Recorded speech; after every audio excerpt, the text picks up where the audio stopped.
Am I the a-hole stories? Am I the a-hole for evicting my ex even though she has cancer? I am 24, while she is 22, and I do have the ability to legally evict her. I went to a courthouse and they decided on giving her 60 days, which is frankly a bit too much. I do think of myself as a pretty nice guy, but I'm pretty callous to people who betrayed me. She slept with another guy on New Year's Eve, and everything came downhill from there. She found that she had breast cancer around 3 weeks ago, and she says that treatment is already getting pretty expensive. Her parents live on the opposite side of the world, and so do most of her close friends. She says that she can't find a place to leave during quarantine, while having no money, and during winter. I honestly don't care about her concerns. I only have a legal obligation to let her stay, and her time is up. I'm pretty sure she's still on my property, and if she does trespass for enough time, I'll just call the county sheriff. I just floated a bit to my friends, and I guess it's spread to some of our mutual friends. They're thinking I'm the biggest a-hole ever. Evicting a woman with breast cancer with no place to stay during winter. But, they always leave the part that she made out with another dude. So, I just want to get a neutral perspective. Am I the a-hole? Now for the top comments. Not the a-hole. Your friends can take her in if they're so concerned. It sounds like they don't even live together. She's renting from OP. If that's the case, I'd just say, with everything going on right now, I just can't afford to have a non-paying tenant. Maybe I'd be more lenient if she showed she cared about me much at all, but cheaters know they run the risk of burning bridges when they cheat. That said, it sounds like you'd be more inclined to give her a place to stay, especially since she didn't do the same to you. Should I give her your number? We don't have any proof from OP that the ex missed a rent payment, or any explanation about what he's evicting her for. Per the post, the ex only said she doesn't have the money to find a new place to live, which is a different thing altogether. The costs of moving plus paying a rental deposit are often exponentially higher than the cost of 1 month's rent. I think we're missing key details here. She cheated on you and you went through legal proceedings to get her out of your life. She was given a 60-day notice, then found out she has cancer later on. A responsible adult would have already been making attempts to go elsewhere, maybe even back to her parents and close friends so she can be supported during her treatment after she found out her diagnosis. At this point, you owe her nothing. Not the a-hole. A 22-year-old is barely an adult. I think that's the point. These are barely adults in a very adult situation.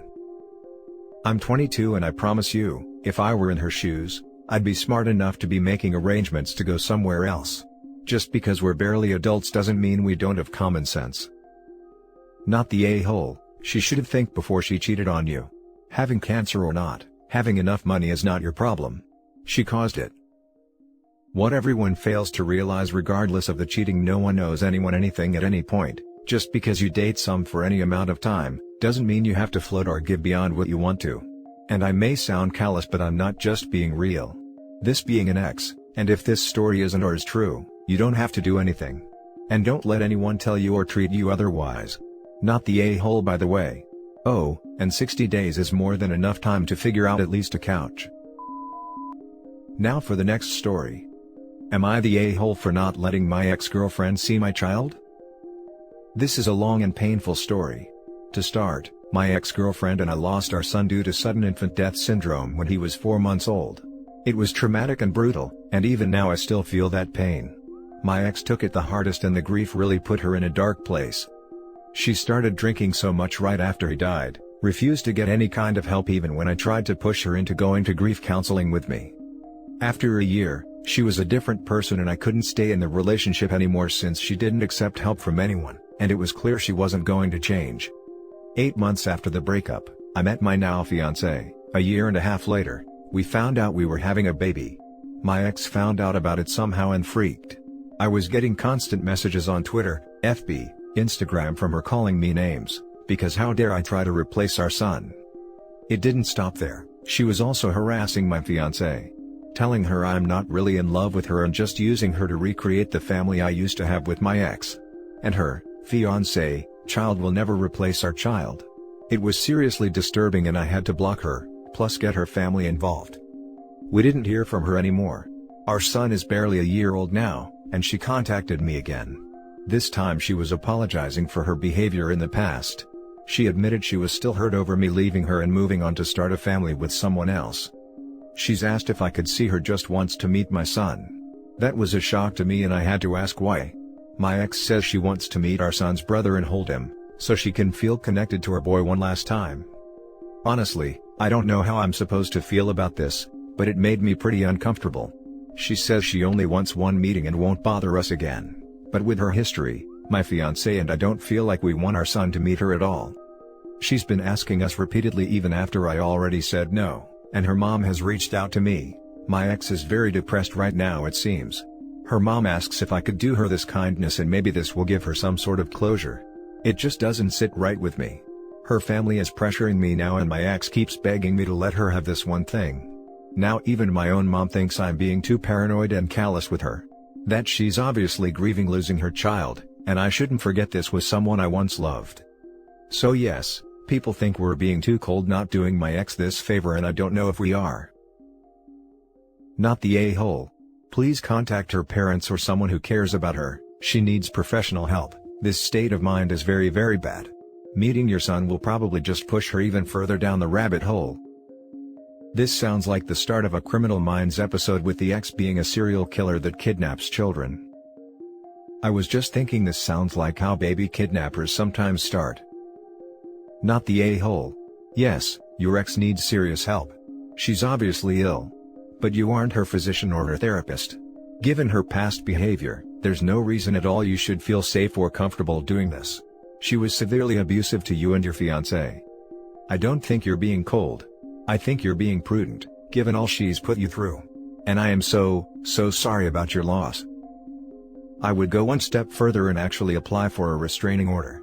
There's absolutely no need for this woman to meet your child. If I was the parent in this situation, I'd make sure she didn't even know what the kid looked like. Not the a-hole. Her fixation on your son is concerning.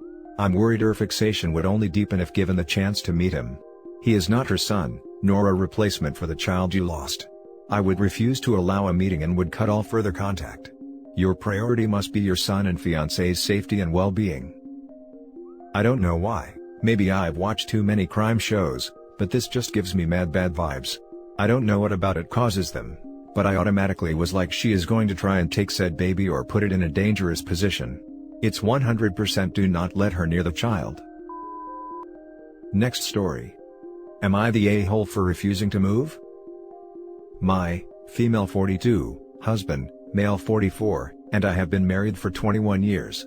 We have 2 adult children, male 22 and male 24, one is in college out of state and the other is in the Navy. When we first got married, my husband was in the Navy, and we spent the first 10 years of our marriage moving from place to place, wherever his new duty station was. I found it hard to make friends, and I could not keep a job, so I made a difficult decision and decided to be a stay-at-home mom. When he got out of the Navy 11 years ago, he took a job and we moved. 3 years in, he got offered a job in another part of the company, however, it was in another state, so we moved again. We stayed there for 6 years. I went back to college and got my degree and began looking for work. I found a job I liked in my field, and 6 months into working, he said he was offered a job with a new company and wanted to take it, but that would mean we would be moving almost 2,000 miles from where we were in a new state. I reluctantly agreed because the new state would have more job opportunities for me and we would be closer to our family, which is something that we have not had in many years. Last night, my husband came up to me and said that there was a job opening in his company and he wanted to apply for it. It would mean a pay raise and better hours, but the caveat would be that we have to move again. We have been living in our new state for 3 years. I love it here. I have an amazing job and I am making great money.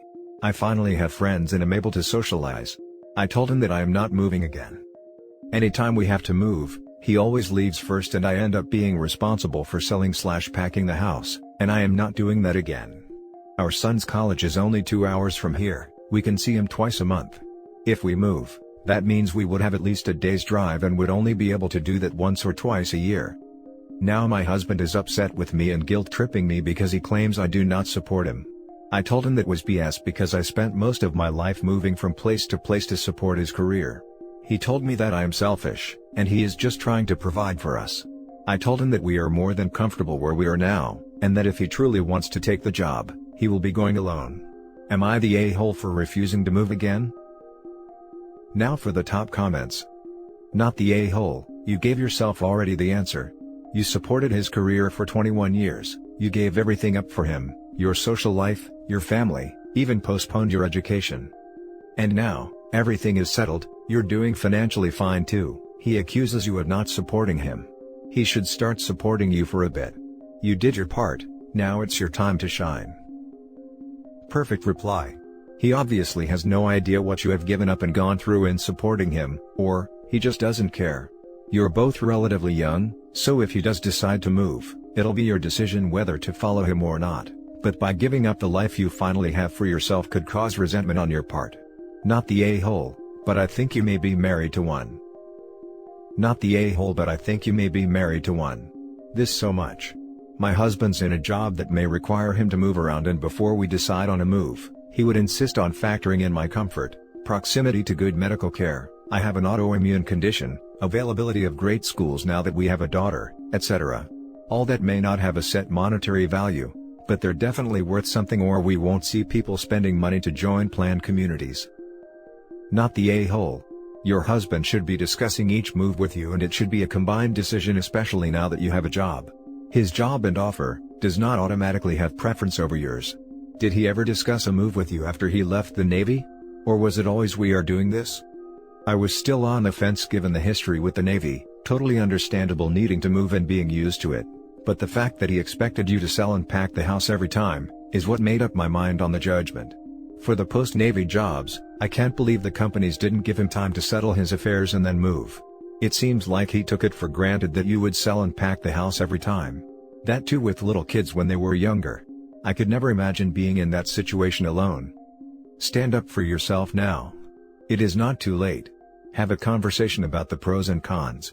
About long-term plans. It is okay if you end up deciding to move. Just make sure you have a say in it. This is what gets me.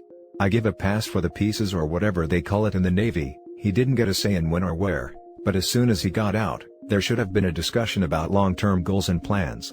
Each and every move should be a joint effort. Not the a-hole.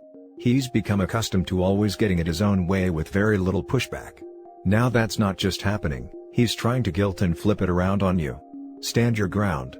It's going to be tough because there's been a pattern over years which he will be loath to give up, but it's now or never for you. Polish that backbone. When one is accustomed to privilege, equality feels like oppression.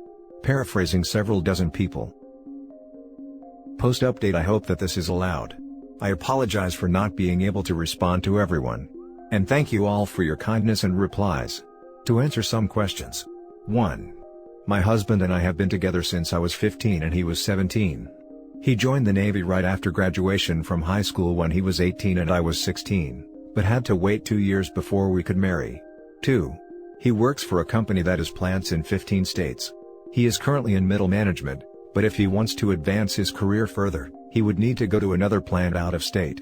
3. Financially we are more than comfortable. We do not need any more money. 4. My son plans to stay in the place he is after college. We have a great relationship with him and he comes home 1 time a month, and we see him 1 time a month. My other son comes home on leave whenever he can and stays with us. We are very close to both of the boys. 5. I talked to my husband again tonight and told him quite firmly that moving again was not an option for me. The area he wants to move has very little jobs in my field and specialty in that area, and I would need to commute more than an hour one way for a job versus the 20 minutes I have here. We are sandwiched between 2 major cities, and if we move, we would be an hour from the most major city. I would also have to take a massive pay cut and work a menial job to build a new network to find employment in my field. 6. My husband is disappointed in me for not wanting to leave. He left to stay with a friend because he needs to think. He doesn't understand why I would force him to turn down an opportunity to advance his career further.